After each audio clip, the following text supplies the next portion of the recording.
سورۃ الفرقان کا آخری رکوع ہے، جس میں اللہ رب العزت نے صاحب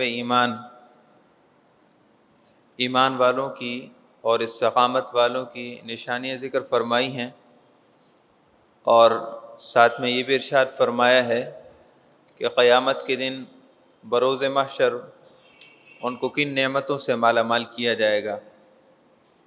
سورۃ الفرقان کا آخری رکوع اکیلے بیٹھ کر پڑھنے کے لائق اور مناسب ہے، اور انتہائی غور و خوض کے ساتھ اور گہری سوچ کے ساتھ، گہرے تفکر کے ساتھ ان آیات کا ترجمہ اور تفسیر اگر پڑھی جائے تو انسان کو ذہنی طور پر، روحانی طور پر کئی نعمتیں حاصل ہوں گی۔ یہ سورۃ الفرقان کا 19ویں سپارے کا آخری رکوع ہے، ورنہ اگر سورت کے رکوع کے حوالے سے دیکھا جائے تو یہ چھٹا رکوع بنتا ہے، سورۃ الفرقان کا چھٹا رکوع۔ اللہ رب العزت نے اس کے آخری حصے میں ارشاد فرمایا، وعباد الرحمن، رحمان کے بندے وہ ہیں، الذین یمشون علی الارض ہونا، جو زمین پر نرمی کے ساتھ چلتے ہیں، وَإِذَا خَاطَبَهُمُ الْجَاهِلُونَ، اور جب ناسمجھ لوگوں سے ان کی ملاقات ہوتی ہے اور وہ ناسمجھ لوگ ان کو گناہوں کی طرف بلانا شروع کرتے ہیں تو یہ ان سے کہتے ہیں سلاما، تم پر سلامتی ہو، تمہارا راستہ الگ ہے اور ہمارا راستہ الگ ہے، چاہے جو کچھ بھی ہو جائے ہم راہ حق کو نہیں چھوڑ سکتے، ہم امانت اور دیانت کے راستے کو نہیں چھوڑ سکتے۔ ساری دنیا غلط کام کرنے لگے لیکن ہمیں تو قیامت کے دن سے خوف ہے، تو ہم تو ہمیشہ سیدھا راستہ ہی چلیں گے، ہمیں نقصان ہو، دنیاوی اعتبار سے نقصان ہو یا فائدہ، ہمارے کاروبار کو نفع ہو یا کاروبار کو خسارہ، ہم تو ہمیشہ سیدھے راستے پر چلنے والے ہیں، اور سیدھے راستے سے ہمیں کوئی نہیں ہٹا سکتا۔ تو اگر انجان لوگ، دین سے ناسمجھ لوگ ان کو کوئی غلط مشورہ دیتے ہیں جو کہ غیر شرعی ہو تو پھر ان کو وہ کہتے ہیں سلامہ، تم پر سلامتی ہو، تمہارا راستہ الگ اور ہمارا راستہ الگ ہے۔ والذین یبیتون لربہم سجدا وقیاما، جو اپنے رب کے حضور سجدہ کرتے ہوئے اور قیام کرتے ہوئے اپنی راتوں کو بسر کرتے ہیں۔ صحابہ کرام، تابعین، تبع تابعین، قرون ثلاثہ ہوں یا اس کے بعد نبی کریم صلی اللہ علیہ وسلم کی امت کے صلحاء ہوں، اولیاء اور مقربین ہوں، رات کی نماز ان کی زندگی کا شیوا تھی اور ان کی زندگی کا طریقہ تھی۔ 5 وقت کی نماز کے علاوہ رات کو تہجد کی نماز پڑھنا اور قیام اللیل کی پابندی کرنا صلحاء امت میں سے ہر ایک کی زندگی کا ایک حصہ تھا، جو رفتہ رفتہ امت سے ختم ہو گیا، اور رات کو تہجد کی نماز و درکنار 5 وقت کی نمازوں کی پابندی بھی آہستہ آہستہ ختم ہو چکی ہے۔ اور اس کی سب سے بڑی مثال نماز فجر کی ہے۔ نماز فجر نہ پڑھنے والے لوگ نماز فجر پڑھنے والے لوگوں سے بہت زیادہ ہیں، یعنی نماز فجر پڑھنے والے بہت کم رہ گئے۔ اور جیسے جیسے وقت گزرے گا، جس طرح آج تہجد کی نماز بہت کم لوگ پڑھتے ہیں، ایسے ہی 5 وقت نماز پڑھنے والے بھی بہت کم لوگ بچیں گے، چونکہ زمانے کی بے برکتی اور انسان کی گناہوں کی طرف رغبت دن بدن بڑھتی جا رہی ہے، اور جب گناہ بڑھتے ہیں تو انسان سے نیکیاں چھوٹتی ہیں۔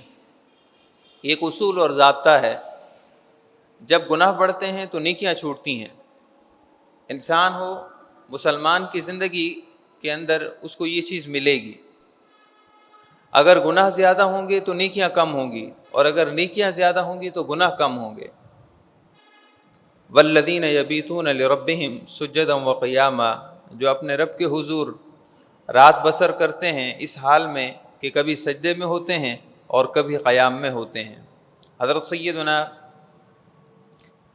حضرت سیدنا مسروق رضی اللہ تعالیٰ عنہ مشہور و معروف تابعین میں سے ہیں، رات کو اس طرح نماز پڑھتے تھے کہ جب تک کھڑے ہونے کی سکت رہتی تو کھڑے ہو کر نماز پڑھتے، اور جب کھڑے نہ ہو سکتے تو پھر بیٹھ کر نماز پڑھتے، حتیٰ کہ جب بیٹھ بھی نہ سکتے تو پھر اپنے بستر پر جاتے تھے۔ آپ کی زوجہ محترمہ کہا کرتی تھی کہ آپ رات کو مسلسل نماز پڑھتے تھے، حتیٰ کہ اتنے تھک جاتے کہ اپنے بستر پر رینگتے ہوئے جاتے، جس طرح کہ اونٹ چلتا ہے اور رینگتا ہے، اسی طرح آپ اپنے پاؤں اور اپنے گھٹنوں اور ہاتھوں کے بل بستر پر جاتے تھے، آپ کھڑے ہو کر نہیں پہنچ سکتے تھے۔ اس کے باوجود بھی عرض کرتے تھے، یا اللہ تیری عبادت کا حق ہم سے ادا نہ ہو سکا تو ہمیں معاف فرما۔ والذین یقولون ربنا اصرف عنا عذاب جہنم، اتنی عبادت، اتنی گریہ وداری کے باوجود، زمین پر نرمی سے چلنے کے باوجود اور ہمیشہ راہ حق کو اپنانے کے باوجود اللہ کے حضور اپنے آپ کو گنہگار ہی سمجھتے ہیں۔ عرض کرتے ہیں ربنا اصرف عنا عذاب جہنم، اے اللہ ہم سے جہنم کا عذاب دور فرما دے، ان عذابہا کان غراما، بے شک اس جہنم کا عذاب بڑا مہلک ہے اور تباہ کن ہے۔ انہا ساءت مستقرا و مقاما، جہنم بہت بری جگہ ہے اور برا ٹھکانہ ہے۔ والذین اذا انفقوا، رحمان کے بندوں کی شان یہ ہے کہ جب خرچ کرتے ہیں تو خرچ کے اندر نہ اتنی زیادہ کثرت کرتے ہیں کہ فضول خرچی ہو جائے، ولم یقتروا، اور نہ اتنی کمی کرتے ہیں کہ ضروریات زندگی پر بھی خرچ نہ کریں، کہ کنجوسی کرنے لگیں، وہ میانہ روی اور اعتدال کے راستے پر چلتے ہیں۔ نہ فضول خرچی کرتے ہیں کہ ضروریات زندگی سے بڑھ کر عیش کوشی اور عیش و عشرت کی زندگی اپنا لیں، اور نہ ہی خرچ اخراجات میں اتنی تنگی کرتے ہیں کہ اثاثہ اور ذرائع ہونے کے باوجود ضروریات پر بھی خرچ نہ کریں، ایسا بھی نہیں کرتے۔ وَكَانَ بَيْنَ ذَلِكَ قَوَامًا، وہ اعتدال کے راستے پر چلتے ہیں۔ اور رحمان کے بندے وہ ہیں جو صرف اللہ کی عبادت کرتے ہیں۔ وَلَا يَقْتُلُونَ النَّفْسَ الَّتِي حَرَّمَ اللَّهُ إِلَّا بِالْحَقِّ، جن چیزوں کو اللہ نے حرام کر دیا ہے، جس نفس پر قتل کرنا اللہ نے حرام کیا ہے، کسی نفس کو قتل نہیں کرتے۔ وَلَا يَزْنُونَ، بدکاری کے قریب نہیں جاتے۔ وَمَن يَفْعَلْ ذَلِكَ يَلْقَىٰ أَثَامًا، جو یہ کام کرے گا اس کی بڑی سخت سزا ہے۔ يُضَاعَفْ لَهُمُ الْعَذَابُ يَوْمَ الْقِيَامَةِ وَيَخْلُدْ فِيهِ مُهَانًا، جس نے ان کاموں کو کیا اس کے لیے قیامت کے دن عذاب ہوگا، اور یہ عذاب اہانت آمیز اور رسوا کن عذاب ہمیشہ دیا جاتا رہے گا۔ تو رحمان کے بندوں کی نشانیاں یوں ہی اللہ رب العزت نے اس سورہ فرقان کے آخری رکوع میں بیان فرمائی ہیں۔ جیسا کہ ہم شروع میں عرض کر رہے تھے کہ سورہ فرقان کا یہ رکوع نمبر 6 یہ پڑھنے کے قابل ہے اور اکیلے بیٹھ کر پڑھنے کے قابل ہے۔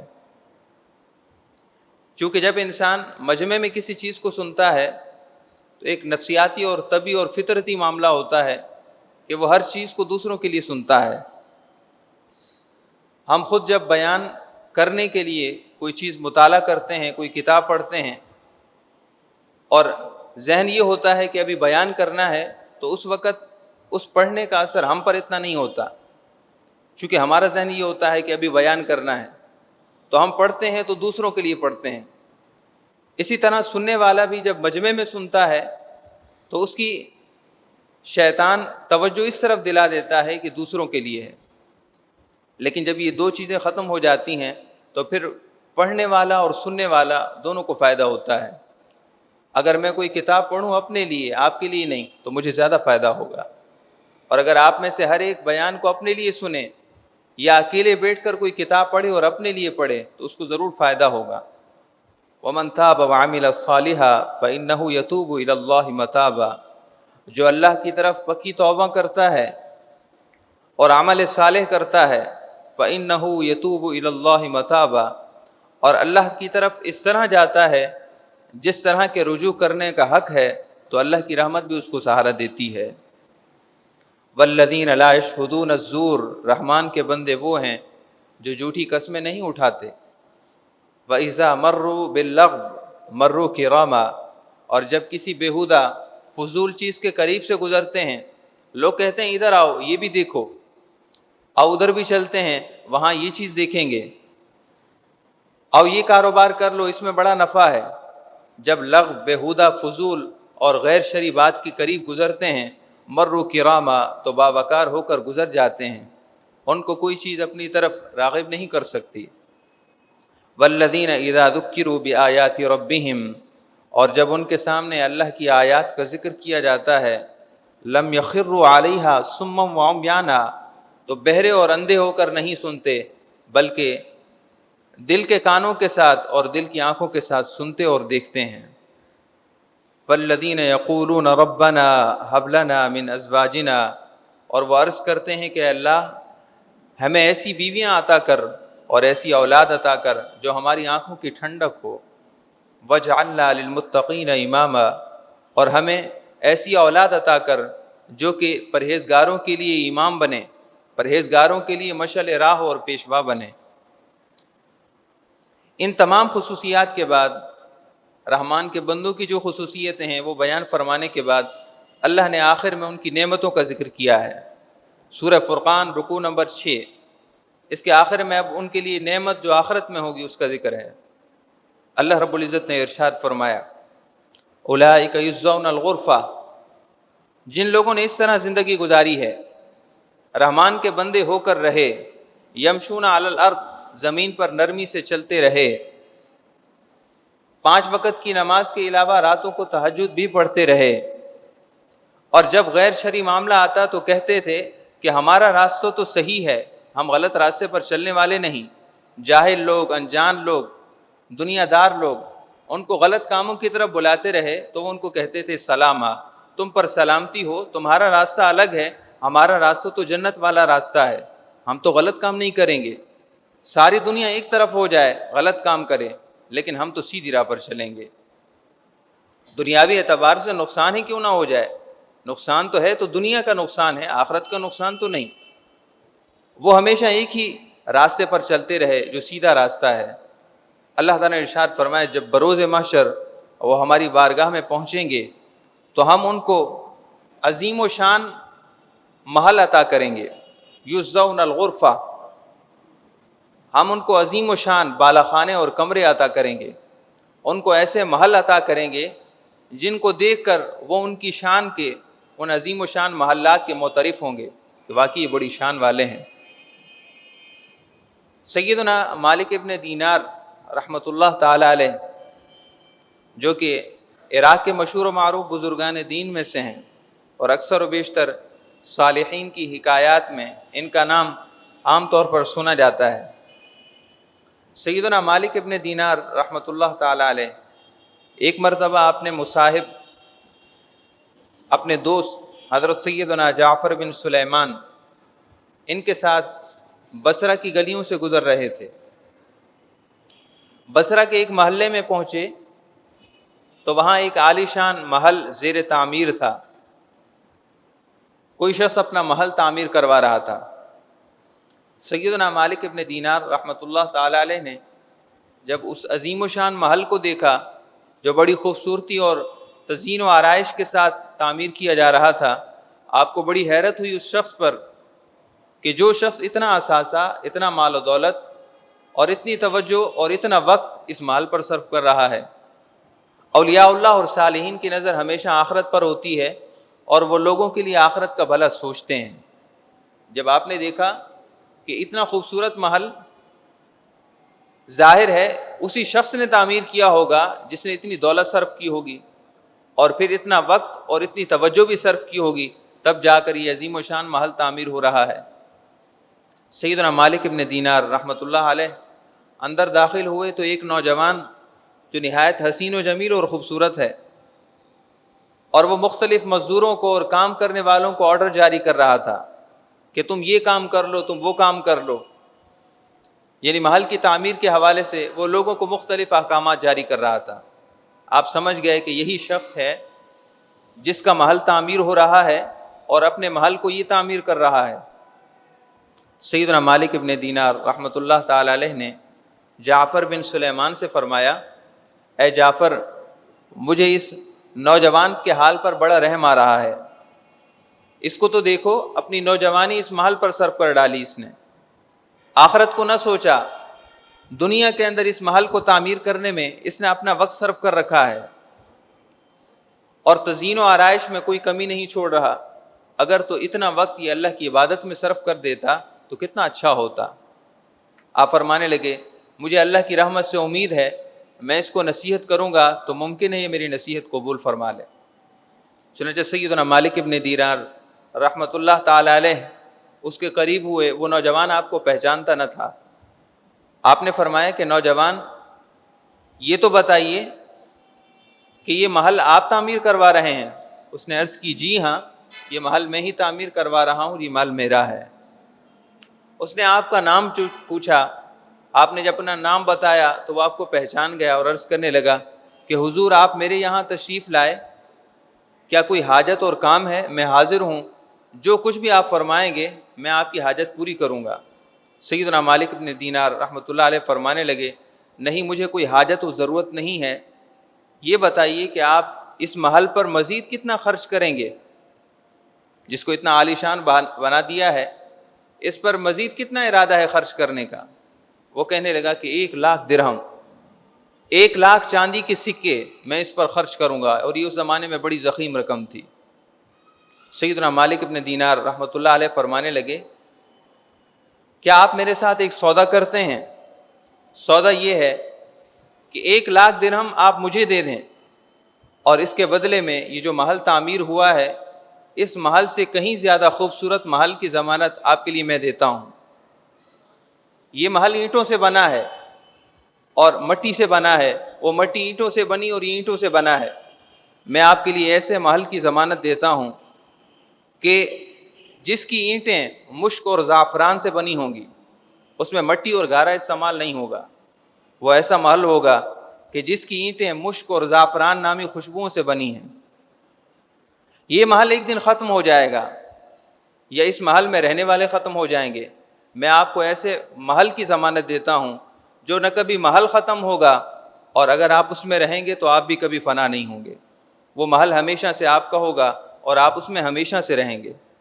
اور آپ فرمانے لگے یہ محل ہے، یہ رفتہ رفتہ اس کے خدامہ یعنی اس کی خدمت گزار ممکن ہے ختم ہو جائیں، اس کے اندر کام کرنے والے نہ رہیں، اور ان کے لیے آپ کو الگ سے رقم صرف کرنی پڑے گی. اسی 1,00,000 روپے، اسی 1,00,000 درہم کے اندر وہ محل بھی ملے گا، اور محل کے اندر خدمت گزار اور کنیزیں بھی ملیں گی جو خدمت کریں گی، اور آپ کو کوئی تکلیف نہیں ہوگی. اس محل کو تو دنیا کے معماروں نے، دنیا کے مستریوں اور مزدوروں نے تعمیر کیا ہے، لیکن میں آپ کو اس محل کی ضمانت دیتا ہوں جس کو اللہ رب العزت کے کلمہ کن نے تعمیر کیا ہے. اللہ رب العزت نے کن فرمایا تو اللہ رب العزت کی قدرت سے وہ محل تعمیر ہوا ہے. یہ محل تو ایک چھوٹے سے رقبے پر ہے، لیکن جس محل کی میں ضمانت دے رہا ہوں اس کی وسعت، اس کے طول و عرض کا اندازہ ایک انسان نہیں کر سکتا. آپ نے فرمایا بولو کیا 1,00,000 درہم پر وہ ہمیشہ کا محل منظور ہے؟ اس کو سمجھ آ گئی کہ آپ جنت کے محل کی بات کر رہے ہیں. وہ عرض کرنے لگا کہ حضور مجھے آپ 1 رات کی مہلت دیں. سیدنا مالک ابن دینار رحمۃ اللہ تعالی علیہ نے فرمایا ٹھیک ہے، 1 رات کی مہلت ہے. مالک ابن دینار واپس آئے، اس کے بعد سوئی نہیں، آپ آنے والی ساری رات اس کے لیے دعا کرتے رہے. یہ اللہ کے اولیاء اور صالحین کا طریقہ ہوتا ہے. واعظ و نصیحت کرنا مشکل کام نہیں ہے، واعظ و نصیحت سننا مشکل کام نہیں ہے، کسی کو نصیحت کر دینا یہ مشکل کام نہیں ہے. تھوڑا سا زبان کو ہلا لیا جائے تو نصیحت ہو جاتی ہے. صحیح ناصح وہ ہے اور لوگوں کا صحیح ہمدرد وہ ہے جو کہ نصیحت کرنے کے بعد دوسرے کے لیے غائبانہ طور پر دعا بھی کرتا ہے. رسول اللہ صلی اللہ علیہ وسلم لوگوں کو دعوت و تبلیغ فرماتے تھے تو ساری رات اہل مکہ اور قریش مکہ کے لیے دعا بھی فرمایا کرتے تھے، اور ساری رات عبادت کے لیے کھڑے رہتے، حتیٰ کہ اللہ تعالیٰ نے یہ آیتیں نازل فرمائیں ما انزلنا علیک القرآن لتشقى. اے حبیب صلی اللہ علیہ وسلم، ہم نے قرآن اس لیے تو نازل نہیں کیا کہ آپ اپنے آپ کو مشقت میں ڈال دیں، آپ آرام بھی کیا کریں. جس کے لیے نصیحت ہم نے مقدر کی ہے اسی کو نصیحت ملے گی. آپ ان کے لیے اتنا پریشان نہ ہوا کریں. جس کے لیے ہم نے نصیحت کو نصیب میں مقدر فرما دیا ہے نصیحت اسی کے حصے میں ہے. سیدنا مالک ابن دینار رات بھر عبادت کرتے رہے اور اس کے لیے دعائیں خیر کرتے رہے کہ اللہ اس کو آخرت کا نفع عطا فرما اور دنیا کی زیب و زینت سے بچا لے. جب صبح ہوئی سیدنا مالک ابن دینار رحمۃ اللہ تعالی علیہ جب اس کی طرف بڑھے اور اس کے قریب پہنچے تو وہ اپنے محل کے دروازے پر پہلے ہی سے آپ کا انتظار کر رہا تھا. اس نے خوشی سے استقبال کیا اور کہنے لگا اے مالک ابن دینار کیا آپ کو کل کی بات یاد ہے؟ کیا آپ کو کل کا وعدہ یاد ہے؟ کیا آپ کو کل کا معاہدہ یاد ہے جو آپ نے میرے ساتھ کیا تھا؟ آپ نے فرمایا جی ہاں یاد ہے. اس نے عرض کی کہ حضور یہ کاغذ ہے، یہ قلم ہے اور یہ دوات ہے. آپ نے ایک محل کی ضمانت کی بات کی تھی، یہ 1,00,000 دراہم کی تھیلیاں آپ لے لیں اور مجھے جنت میں اس ایک محل کی ضمانت آپ مجھے لکھ کر دے دیں. سیدنا مالک ابن دینار رحمۃ اللہ تعالی علیہ کوئی عام شخصیت نہ تھے. آپ میرے لیے جنت کے محل کی ضمانت نہیں دے سکتے، میں آپ کے لیے نہیں دے سکتا. ہمارا اللہ کے ساتھ وہ یقین نہیں ہے، اللہ کے ساتھ وہ بھروسہ نہیں ہے، اللہ کے ساتھ وہ تعلق نہیں ہے کہ ہم دوسرے کے لیے اس یقین اور پختگی سے جنت کی نعمتوں کی ضمانت دے سکیں. یہ اللہ کے رسول صلی اللہ علیہ وسلم کی شان ہے.